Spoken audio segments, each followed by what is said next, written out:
Good morning student, 7th standard.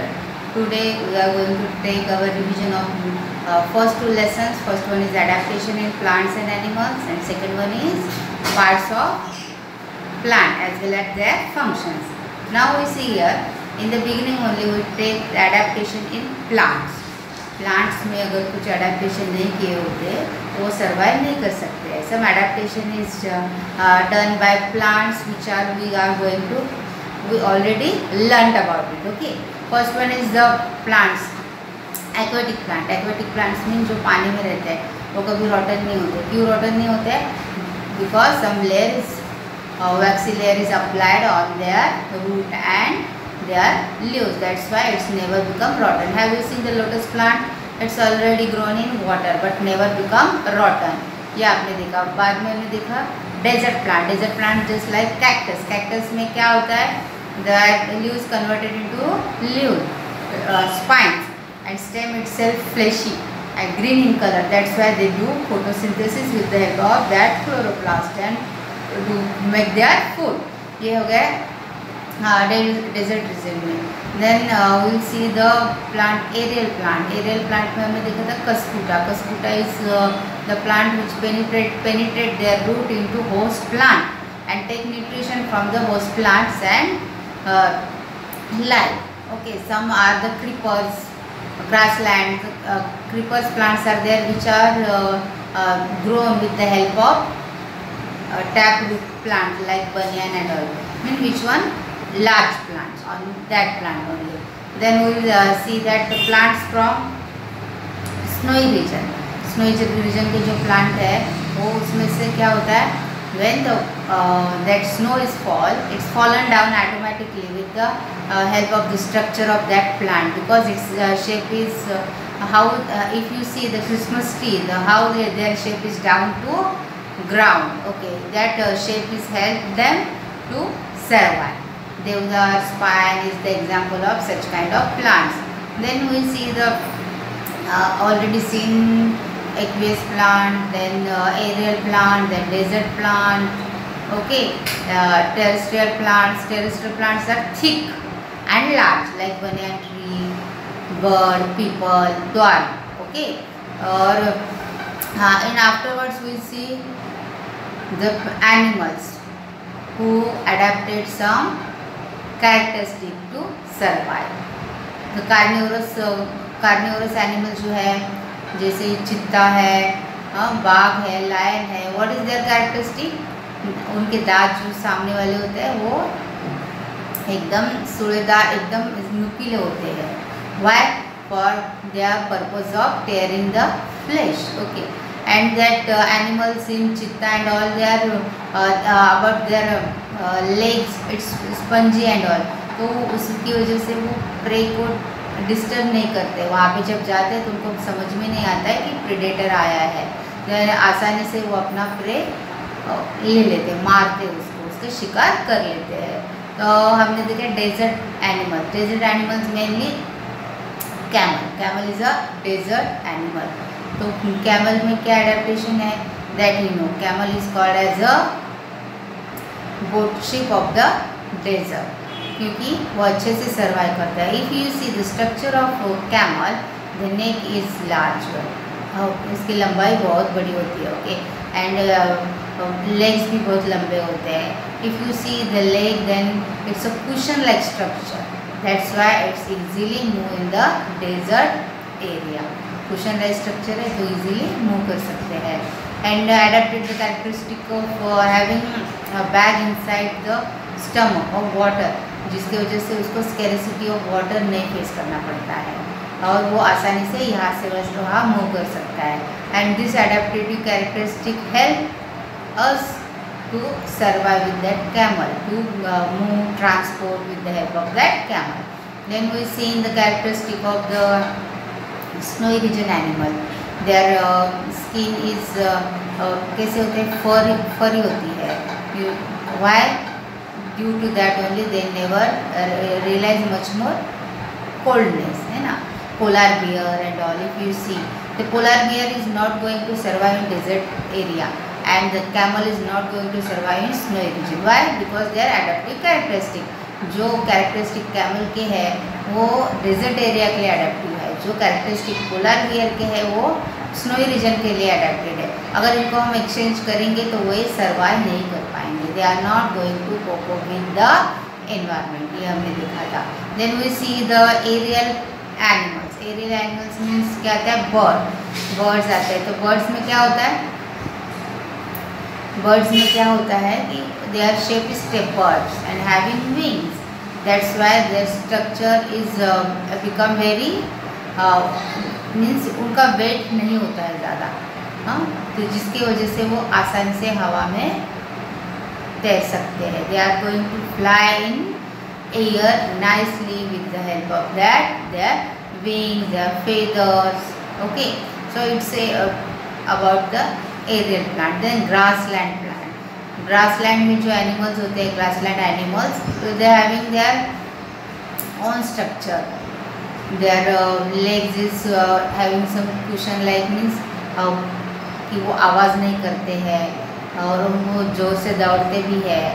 Okay, तो हमको ये ग्रासलैंड एनिमल दिखते नहीं है ज़्यादा, और उनके नुकीले दांत भी होते हैं जिसके वो आसानी से मांस को फाड़ सकते हैं, खा सकते हैं। ये हो गया grassland animals. We already seen this animals, carnivorous animals and all. तो ये अपना फर्स्ट चैप्टर हो गया। यहाँ पे हमने देखा एडेप्टेशन जो एनिमल्स में है और प्लांट्स में है, और एडेप्टेशन की वजह से वो रह रहे हैं। If you see the next chapter is which one, it's a plant, their parts and function. There are mainly how many parts in the plants, it's a root. First one is root, second one is stem, third one is flower, fourth one is fruit.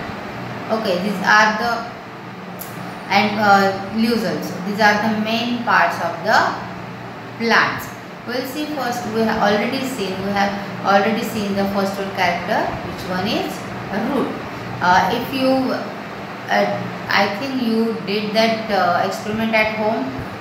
जैसे बोला था कि राजमा या और other cereals मेज वगैरह पानी में भिगो के 2 घंटे के बाद वो देखो आप 2 भागों में 2 वॉल्स में अच्छे से डिवाइड होते हैं या नहीं, ये आपको देखना था। On the basis of that अगर देखा आपने तो वहाँ से एक अंकुर निकलता है, और उसे अगर जब हम at the stage of germination also in the land, then what happen, 2 parts coming out, one is plumule and radicle, one is form root and another one is form stem। जो रूट स्ट्रक्चर है वो नीचे चला जाता है। And what is the first structure of root is primary root होता है, और उसके ब्रांचेस में डिवाइड होने के बाद सेकेंडरी रूट होता है, एंड रूट को रूट टिप होता है, रूट टिप को रूट कैप होता है। And what is the function of root, to take minerals water from the soil, this is the main function, and due to and anchor into land, that's why it's give a major support to plant tree to survive. There are 2 types of root, one is adventitious root, another one is tap root। तो tap root तो बड़े बड़े जो plants होते हैं उनमें tap root होता है, वो नीचे ज़मीन में धंस जाता है तो वो टैप रूट होता है। और दूसरा वन है एडवेंटिशियस है, जैसे हल्दी अगर आप देखो, जिंजर देखो, तो जैसे रूट एक दूसरे को अटैच होकर आते हैं, ये एडवेंटिशियस रूट होता है। दूसरा भी एक रूट होता है जैसे कि कैरेट है, बीट रूट है, ये फ्लैशी रूट है, फाइब्रस रूट है, तो ये हो गया root. Then stem is fleshy either or thick, जैसे कि स्टेम्स को नोड्स, इंटर नोड्स होते हैं, उसपे से ब्रांच निकलती है। Next characteristic is leaves.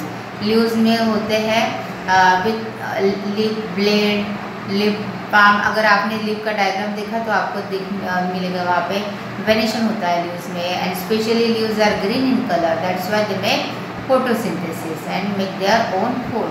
It's a parallel root venation or reticulated root venation होता है। हाँ, अगर आप कॉर्न का देखोगे या बनाना का लीव्स देखोगे तो उसके वेनेशन कैसे पैरेलल है, वो आसान से टीयर कर जाता है, कट जाता है। और अगर आप दूसरे पीपल का पत्ता देखोगे तो आप उसका वेनेशन कैसे होता है, रेटिकुलेट वेनेशन होता है। और हमने देखा कि वो arrangement of leaves discuss arrange कैसे होते हैं, डिसेंटेड। अगर आप देखो वॉल्स अरेंजमेंट है, एक्सिशियल अरेंजमेंट रूट है वो आपके डायग्राम में आप देख सकते हो। लीव्स के बाद क्या है, स्टेम हो गया, लीव्स हो गया, रूट हो गया, तो उसके बाद आता है flower. If you see the flower, the part of flower, main part is Corolla, calyx, Corolla, androecium and gynoecium. Calyx is the green in color, and what is the main function of calyx is to protect flower in a bud condition। वहाँ से निकलता है, फिर calyx से Corolla बन जाता है। Corolla is main function है to attract the insect for nectar. उससे क्या होता है, इंसेक्ट आ जाता है, पॉलिनेशन हो जाता है।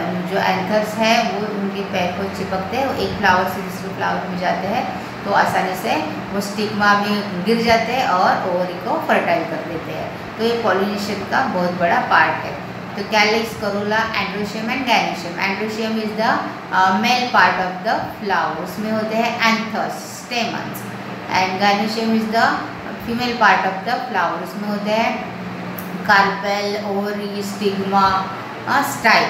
तो ये जो एंथर्स है वो ब्रस्ट होकर जब पोलन ग्रेन्स फॉल हो जाते हैं, एंथर्स फॉल हो जाते हैं, तो वो सीधा स्टिग्मा से होके, स्टाइल से होके ओवरी तक जाते हैं, और ओवरी को जाने के बाद फर्टिलाइजेशन स्टार्ट होता है।